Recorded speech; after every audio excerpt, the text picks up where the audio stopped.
My name is Brenda, and I've been a forgotten daughter all my life from the very beginning. My older sister Audrey was a golden child. Our parents made it clear who their favorite was, without even saying it directly. I learned to expect this when I was a little girl, when we were younger. Audrey always got new clothes, and I always got her worn-out clothes. She received expensive gifts such as the latest video games or branded clothes. I also got practical things like socks or notebooks. One Christmas, when I was 12, Audrey was given a brand new iPhone. I also got her old clamshell phone, which barely worked. I smiled and thanked my parents, because I knew I wasn't supposed to do anything else. School events only confirmed this inequality. Mom and Dad didn't miss any of Audrey's volleyball games, but they rarely came to my debate competitions, usually only for the final rounds. Even when I reached the state finals, that didn't change. They paid Audrey for expensive piano lessons, but when I asked for art classes, the answer was predictable: it's too expensive, you can draw at home. When Audrey graduated from high school, her parents threw a huge party for her, to which all her relatives, friends, and acquaintances were invited. When my graduation came, the four of us just sat at home for dinner. Audrey received a new car as a gift because, according to her father, her university had a huge campus, and she needed reliable transportation. I studied at the same university, but apparently my legs worked just fine, so they only bought me a bus pass. I stopped expecting something from them many years ago. As soon as I could, I moved into a tiny apartment on the outskirts of the city. It wasn't very big, but it was my own, and I paid for it myself, working in the office after graduation. Meanwhile, Audrey lived in a stylish apartment in the city center, which was fully paid for by her parents. Her passion was tossing between career ideas while she was deciding what she wanted out of life. Life settled into a predictable rhythm. Once a month, I visited my parents for a mandatory family dinner. Each time, they talked excitedly about Audrey's achievements and hardly asked about my life. I nodded, smiled, counted the minutes until dinner was over, and returned to my apartment, trying not to feel offended. This routine continued until last Sunday, when everything changed. I arrived at my parents' house at 6 o'clock sharp. Audrey was already sitting at her desk, flipping through her phone. She glanced at me briefly. "Hey, sis." Mom was fussing over the stove, cooking Audrey's favorite dish, baked meat and potatoes. Dad poured the wine for everyone, forgetting about me. "I had to remind you." The conversation went on as usual. Audrey told me that she was thinking of joining a startup, and her parents listened to her, hanging on every word. No one asked about my recent promotion. But when we finished dessert, Mom suddenly beamed. "Girls, I have wonderful news." She paused dramatically, glancing at us. "Your father and I have gifts for both of you." Audrey immediately perked up. I felt the familiar unpleasant constriction in my stomach. Whatever it is, her gift will be impressive, and mine is just not bad. Mom disappeared into the office and returned with 2 large envelopes made of thick paper. She handed one to Audrey with a flourish, and the other to me, as if remembering at the last moment. Audrey tore hers open impatiently. I slowly opened mine, bracing myself for the inevitable disappointment. We both took out the documents at the same time. "These are the property documents," Mom explained, beaming. "Your grandfather's estate. For you, Audrey." "It's a beautiful property," the father added, glancing proudly at his eldest daughter. "And as a person with such a promising future, we know you will use it perfectly." They both turned to me, and Mom softened her expression a little. "And for you, Brenda," she paused, as if choosing her words, "we are giving you a grand cabin. Not so good, but you've always been so independent." I stared at the papers in my hand. The grand cabin. A hut barely bigger than a shack, an abandoned structure with no electricity, running water, or even a proper access road. My grandfather once used it as a hunting lodge, but since then it has stood empty, slowly decaying under the onslaught of time and nature. It wasn't even habitable. An old, familiar wave rose up inside me, resentment, anger, and that dull humility that I had carried with me since childhood. But this time, for some reason, something inside me clicked. "Are you serious?" I asked, surprised at the flatness of my voice. "You're giving Audrey a completely renovated 3-bedroom house with a garden, and me a rotting cabin in the middle of nowhere?"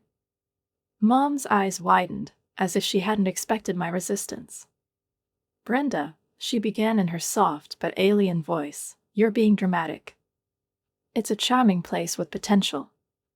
3 acres of land. If you make an effort, you can turn it into a wonderful shelter." I chuckled. The sound of that laugh sounded sharp, like a knife on glass. "Mom," I said, "there's no electricity. There is no water. There is no internet connection. There are probably holes in the roof. This place is falling apart. It will take a fortune to make it habitable. Which, as you know, I don't have." "You should be grateful," Audrey interjected without looking up from her phone. She already seemed to be looking at the ads, estimating the value of her new home. "Most people don't get real estate as a gift at all." That was the last straw. When have I ever been grateful, Audrey? I stood up abruptly, the chair tipped back with a bang. All my life I've been grateful for leftovers. For the rags. For old phones and dinners where no one asked about me. And so, this time, I thought that maybe, finally, something would change. But I was wrong. I grabbed the envelope with the documents and stuffed it into my bag. "It's not a gift," I said. My voice was firm, almost alien. "It's a burden. You're just dumping Grandpa's cabin on me so you don't have to pay taxes anymore." "It's not like that," Mom exclaimed, but there was no confidence in her voice. And in her eyes, too. "That's exactly what it is," I replied softly. There was silence in the room. I looked at each of them, feeling the tension that had been brewing in me for a long time unfold into determination. "I'm done," I said simply. "I'm done pretending it's okay." I turned around and walked out, ignoring their voices calling after me. The door slammed behind me, and I didn't turn around. As I drove home, tears were streaming down my cheeks. I couldn't stop them, couldn't swallow the bitterness. I remembered how my grandfather once told me that he went to that hut when he needed to be alone, when he wanted to escape from everything and everyone. I didn't understand it then, but now I knew how he felt. For the next few days, I tried not to think about the cabin. I went to work, came home, watched TV shows on Netflix, as if nothing had happened. As if this dinner was just a bad dream. Mom called twice, but I didn't answer. I left her words on my voicemail. Her messages were all the same: "You're overreacting, you should be more appreciative, you should call me back." But I couldn't. Didn't want to. I didn't want to be the same Brenda again, nodding and smiling, swallowing resentments, hiding the pain.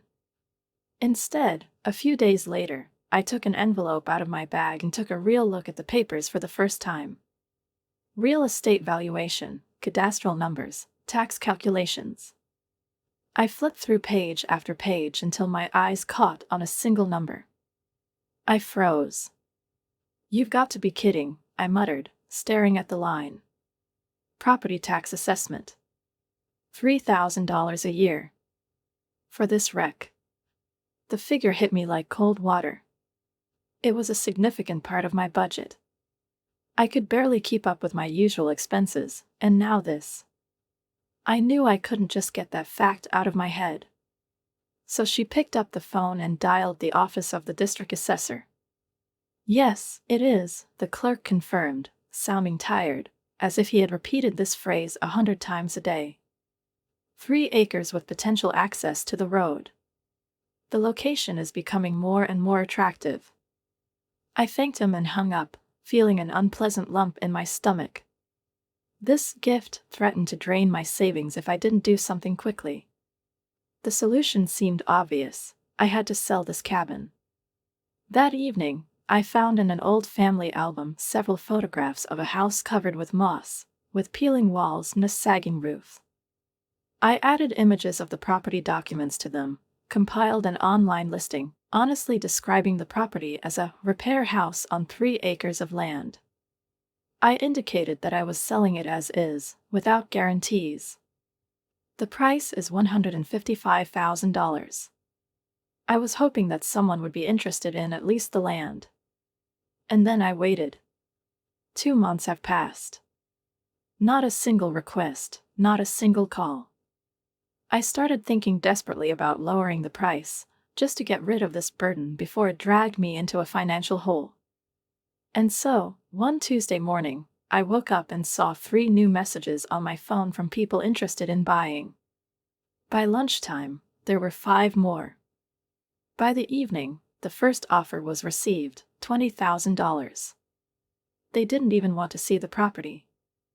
I almost screamed with relief. That was $5,000 more than I asked for. I was already reaching for my phone to call back and accept the offer when another one arrived, $25,000. Something strange was happening. The next day, the offers continued to grow. $30,000. $33,000. $35,000. The calls did not stop. Each new participant tried to interrupt the previous one. I sat staring at the phone, not believing what was happening.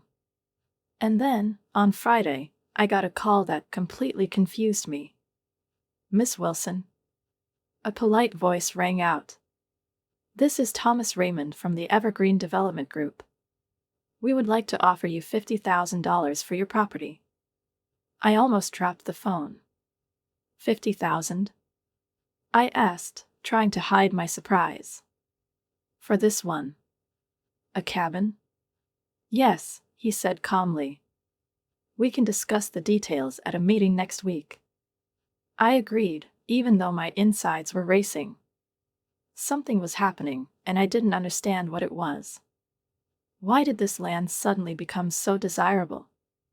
Why did these offers grow at such a rate? I couldn't sleep that night. I was sitting at my laptop, flipping through dozens of pages in search of at least some information. Most of the searches didn't turn up anything. But closer to midnight, I came across a small advertisement on the website of the County Planning Commission. It mentioned a plan to build an environmentally friendly residential complex in the immediate vicinity of my land. Everything looked too vague, no specifics, just general words and beautiful promises. It wasn't enough. I needed someone who understands real estate. The next morning, I called Angelina, my old friend who had been working as a real estate agent for many years. "Jess, I need your help," I said. "Do you know anything about the development near my grandfather's old house?" "Where exactly?" "What is it?" she asked after a short pause. I gave her the address, and the silence on the line became oppressive. "Damn it, Brenda," she finally whispered. "Are you sitting?" "Yes," I replied, feeling anxiety building in my chest. This whole area is about to explode. Green Valley Developments plans to build a huge eco-village there. Everything is for rich executives, celebrities, and the elite. Solar panels, farms, restaurants, luxury homes with minimal environmental impact. They've already started buying up everything they can. I was silent, processing this information. But why didn't anyone talk about it before? I asked. "Because everything is kept secret," she replied. "They want to avoid price speculation. I only know because my boss is involved in some deals." She paused. "Did you say Evergreen Development?" "What is it?" she asked. "Yes. They offered me $50,000. Then it's definitely Green Valley. Evergreen is an intermediary. They're trying to buy your land on the cheap and then resell it. I felt my palms start to sweat. How much should I ask? I gasped. Angelina chuckled, but there was seriousness in her voice. At least 20 times what they're offering. Your 3 acres could be worth about $1 million. I almost choked on it. $1 million? I asked, as if I couldn't believe my own ears. Yes, she said firmly.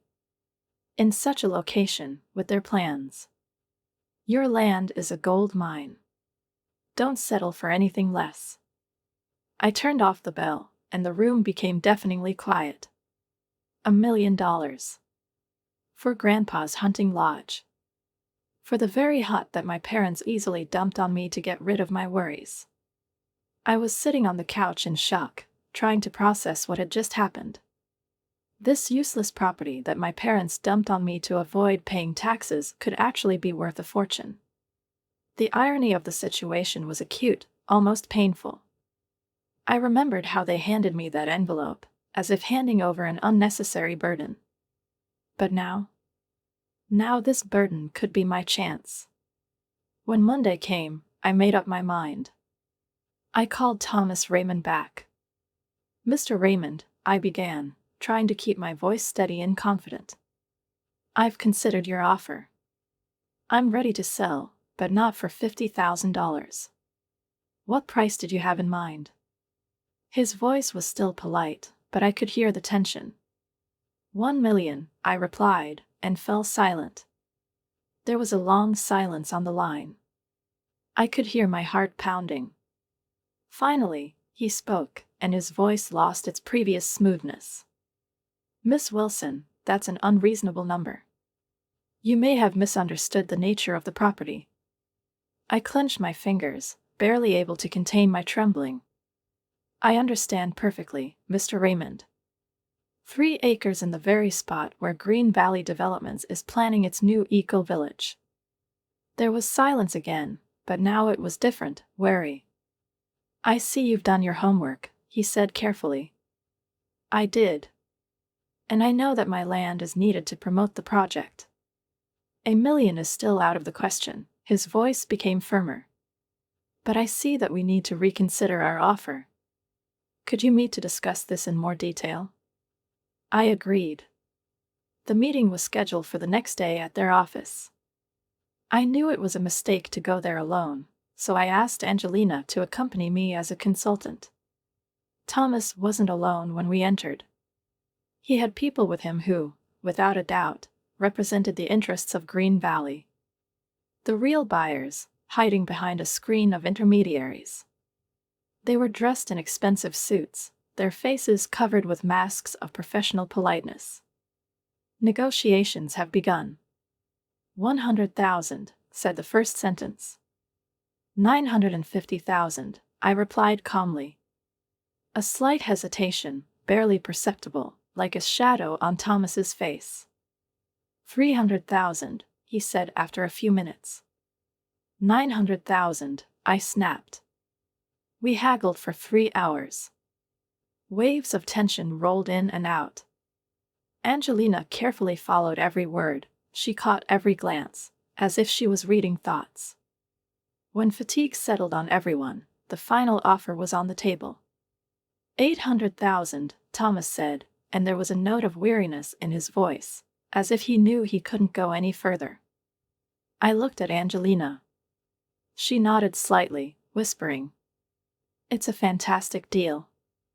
I looked at the people at the table. Professionals who have probably never heard that they are not good enough. People who were never content with rags and did not inherit huts that they just wanted to get rid of. I'll accept 800,000, I finally said. But I want the deal to be closed within 2 weeks. A slight pause, and then a nod. Agreed. We shook hands.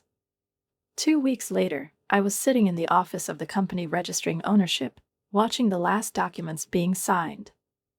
When the representative handed me the check, I almost did not feel its smooth surface touching my skin. Everything was happening as if in a dream. Just like that, I became rich. The hut, which was handed to me with ease, like an unnecessary burden, became my ticket to freedom. The first thing I did was deposit the check, and then, without hesitation, I closed my student debts. The $97,000 disappeared from my account, and with it the years-long pressure that hung over me like a shadow. The next step was to find a new place to live.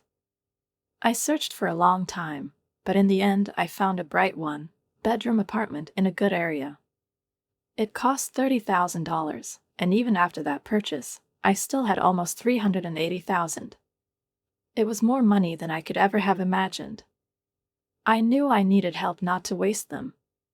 My degree was in communications, not finance. I held several meetings with financial advisors before settling on Michelle, a confident woman who specialized in managing sudden wealth. She helped me create a diversified investment portfolio. We invested most of the money in a mix of bonds, index funds, and a few carefully selected stocks. A small portion was set aside for angel investments, startups, which, according to Michelle, had good potential. I had enough money to quit my job, but I decided to stay. I liked my team, and the routine gave me a foothold. However, everything has changed. I no longer woke up at night, tormented by questions about money. She no longer worried about bills and unexpected expenses. This feeling of freedom was new and frightening, but at the same time intoxicating. I started small. I bought new furniture for my apartment, upgraded my 10-year-old car to a reliable mid-range sedan. I started buying groceries without checking the prices of everything. And then I booked the trip I've been dreaming about since I was a teenager. 3 weeks exploring Europe. Paris, Rome, Barcelona are cities that have always seemed like an impossible fantasy, something far away and almost unattainable. But now that dream has become a reality. I enthusiastically chose hotels, planned routes, read reviews, and imagined walking through streets I'd only seen on screen before. On the eve of the trip, overwhelmed with excitement, I took several photos, a suitcase, neatly packed and closed, a new passport lying on the table. I posted all this on Instagram with a simple caption, "A dream is coming true. Europe, here I am." I didn't think about it then, I just shared my joy, like everyone else. But a week later, sitting in a cafe at the foot of the Eiffel Tower, enjoying fragrant coffee in the warm spring sun, I scrolled through the comments. Most of them were standard, good luck wishes, words of support from friends and colleagues. But one comment got out of the general flow. "I like your new place too. When did you move in?" my cousin Amber wrote. I froze, staring at the screen. A new place? And then it hit me. Before the trip, I posted several pictures of my new apartment in stories. Bright windows, a cozy corner with an armchair, new furniture. I didn't think anyone would pay attention. But, apparently, Amber is. She and I had never been particularly close, but I knew she talked to Audrey a lot. I quickly brushed off my worries. What's the difference? I didn't have to tell everyone about my changes. And yet, a small worry remained somewhere in the back of his mind. I returned home a week later. There are 3 missed calls from Mom and a short message on the phone. "Please call me when you get back. We would love to invite you to dinner on Sunday." 6 months. 6 months of silence after that dinner, after I left the house, slamming the door. Part of me wanted to ignore this message, but the other part, driven by curiosity, couldn't. I dialed the number. "Hi, Mom," I said when she picked up the phone. "Brenda." Her voice was unusually cheerful, strained. "Are you back? We've missed you. Come over for dinner on Sunday. Your father and I will be glad to see you. And Audrey will be there too." I hesitated, internally weighing whether to agree. But in the end she agreed. "Let's have dinner. Maybe this is a chance to clarify something." Sunday. I was driving to my parents', and a feeling of déjà vu was growing inside me. Mom greeted me at the door, hugging me enthusiastically, as if our last breakup hadn't left a bitter mark. The dinner was surprisingly pleasant. She made lasagna, which is my favorite dish, not Audrey's favorite. They asked questions about Europe and seemed genuinely interested in my stories. But when dessert was served, the real reason for the invitation became clear. "We've seen photos of your new apartment," Mom said, trying to sound casual. "In Amber's feed. She looks great. It's very spacious." "Thanks," I replied cautiously, taking a bite of the apple pie. "I'm happy." "Amber mentioned that the apartment is in Westbrook," Dad added. "It's a beautiful place." "It's expensive." I nodded without looking up. "She also said that you own her completely," Mom continued, and there was the same tension in her voice that I had known since childhood. "No mortgage?" I put down my fork, feeling a lump rise in my throat. "I told Amber that I have a mortgage," I said slowly. She must have misunderstood. Audrey snorted. "Come on, Trera," she grinned. "We're not idiots. We know that you couldn't afford such an apartment on your salary." I took a sip of water, giving myself time to think. "I'm making good investments," I finally said. "I'm doing well." "What kind of investments?" The father did not retreat. "The stock market. Realty. Different things," I said, avoiding specifics. Audrey rolled her eyes. "Come on, Brenda. We know that you sold your grandfather's house. It's all over the local news. They're making a big story about how Green Valley Development bought up all the land for their eco-village. Your cabin was mentioned. They said it was one of the last deals." Mom leaned forward, the mask of polite interest gone. "How much did you sell it for?" I froze, debating whether to lie. "But what's the point? Sooner or later they'll find out." $800,000, I said calmly. There was a deathly silence in the room. Mom's face turned pale. Dad sat as if petrified, with his jaw hanging open. Audrey stared at me with wide eyes, as if she couldn't believe what she was hearing. Audrey was the first to recover from the shock, and it quickly turned into anger. "So you were sitting on almost $1 million and you didn't tell any of us?" Her voice was trembling with indignation. "We can hardly pay for my wedding, Mom and Dad are worried about retirement, and you just keep quiet and act like you're barely coping?" I laughed, but without humor. "Mom and Dad paid for your education. We bought you a car. They've been paying your rent for years. You've got a real grandfather's house, which is worth at least $500,000 on its own. So don't pretend like you're the victim here." Audrey's head snapped up. "And what do you think is the difference?" "Stop it," she hissed. "We are a family. The family is divided. The family does not hide money and does not pretend to be poor, going on expensive vacations." I stood up, feeling a wave of fatigue wash over me. "I have to go now. Thanks for dinner." I turned to the door, but Mom grabbed my arm. "Wait, Brenda," her voice became softer, almost pleading. "Let's not quarrel. We were just thinking. Would you like to share some of your fortune with your family? After all, if we hadn't given you the cabin." "If you hadn't given me the cabin?" I interrupted, pulling my hand away. "You just wanted to dump it on me because you decided that it was worthless, and you didn't want to pay taxes. If they had known how much it was worth, they would have sold it themselves and kept the money. But you were wrong. And no, I won't give you my money." I left for the second time in 6 months, ignoring their voices behind my back. I was driving home to my apartment and wondering if I would ever have a normal relationship with this family.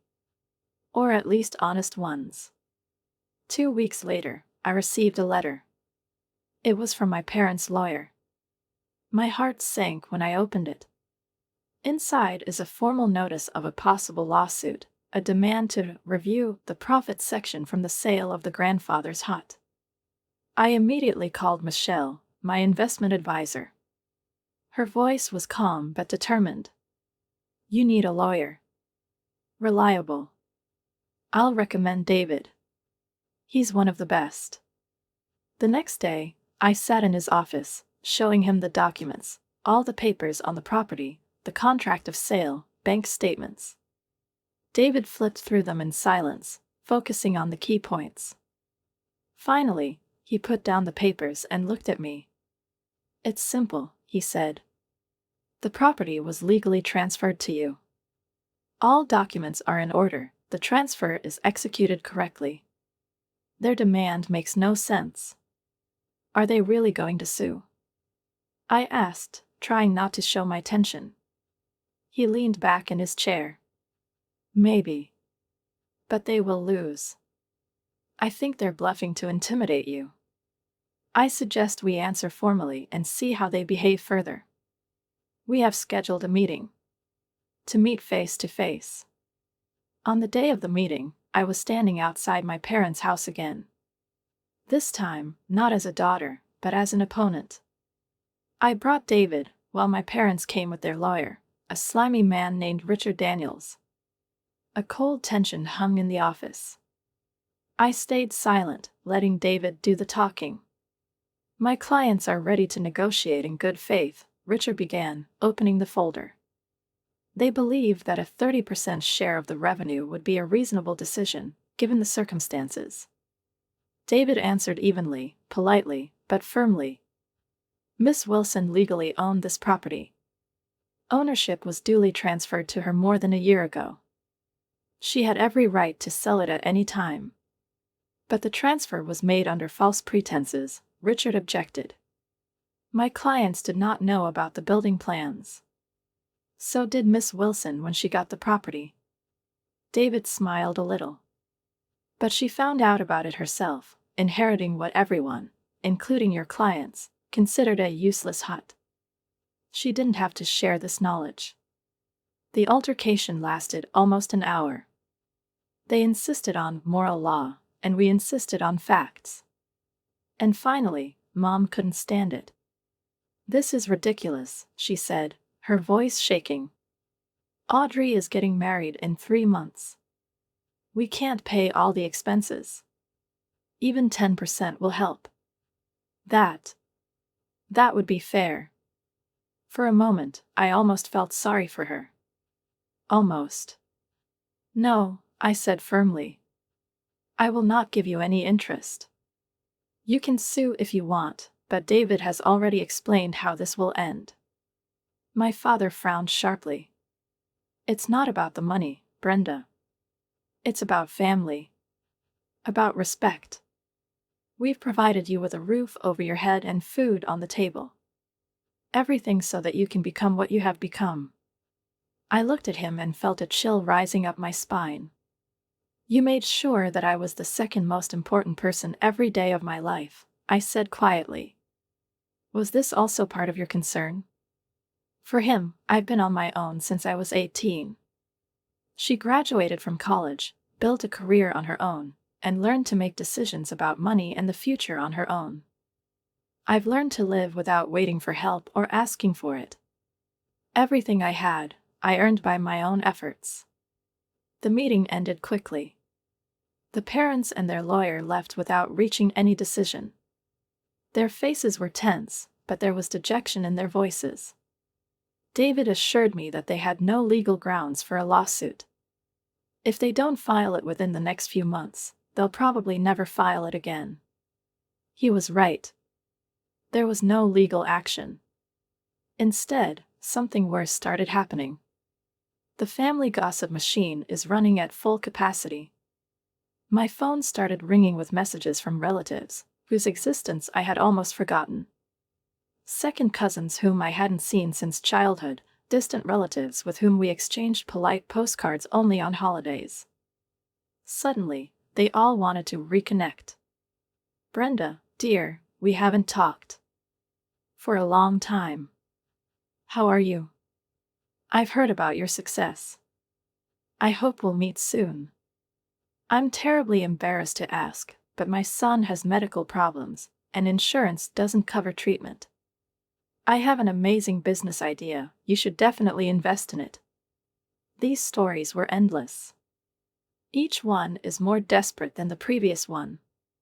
Some may have been true, but most were transparent attempts to gain some of my unexpected wealth. It was clear that information about the sale of the house had leaked into the family circle, and now everyone believed that they had the right to a piece. Following David's advice, I did what seemed strange and painful. I blocked the most persistent ones. I stopped answering unknown numbers. I changed my email address, closed my social media profiles, and tightened my privacy settings. It was a strange feeling to be protected from my own family. But it turned out to be necessary. As a result, there were only those few who loved me when I had nothing. Who valued my company not for the money, but for who I am. My cousin Emma, who has always been more than just a relative to me, is a true friend.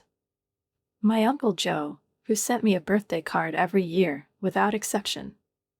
These people stayed. They weren't interested in my money. Just me.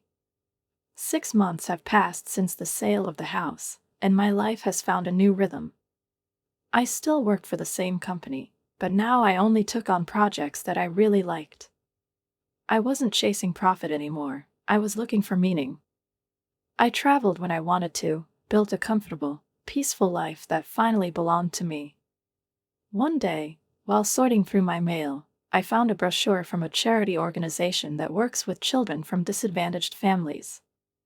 I almost threw it in the trash, but something stopped me. I put it aside, and in the evening I found the organization on the internet. It was a small but respected organization. Their financial statements were transparent, and most of the funds went directly to programs rather than administrative expenses. They provided scholarships to children who were ignored by traditional programs. To those who, like me once, were not noticed. The next day, I made a donation. Anonymously. But the amount was significant. It was a strange feeling, pleasant and right. I knew that this money would help those in need. And it wasn't enough. I started looking for other organizations. She supported foundations that helped pioneer students and children who aspired to become the first in their families with a degree. She donated to mental health support programs and initiatives that help people escape from toxic family situations. I've made dozens of donations over the course of the year. It's always anonymous. It was my way of giving something kind to the world that once treated me unfairly. Michelle helped me develop a sustainable charitable investment plan. It was not just a distribution of money, it was an investment in the future of those who could become better. Who deserved a chance? People like me. I have never reconciled with my parents. And Audrey, too. Sometimes I heard the news through friends. Audrey had a lavish wedding, and despite financial difficulties, her parents gave her a generous gift. Some things, as I realized, were not destined to change. And that was okay. I found my way. In a strange way, I was even grateful to them. If they hadn't gifted this worthless hut to me. If only they had treated me the same way at least once in my life. If they hadn't tried to dump on me what they wanted to get rid of. None of this would have happened. I wouldn't know what it's like to be really free. I wouldn't understand what it's like to build your life with your own hands. I would not have found my independence, my success, and my peace of mind. And maybe that's what I should have thanked them for the most. Write a comment on what you think about this story and don't forget to subscribe to the channel and like it. See you soon.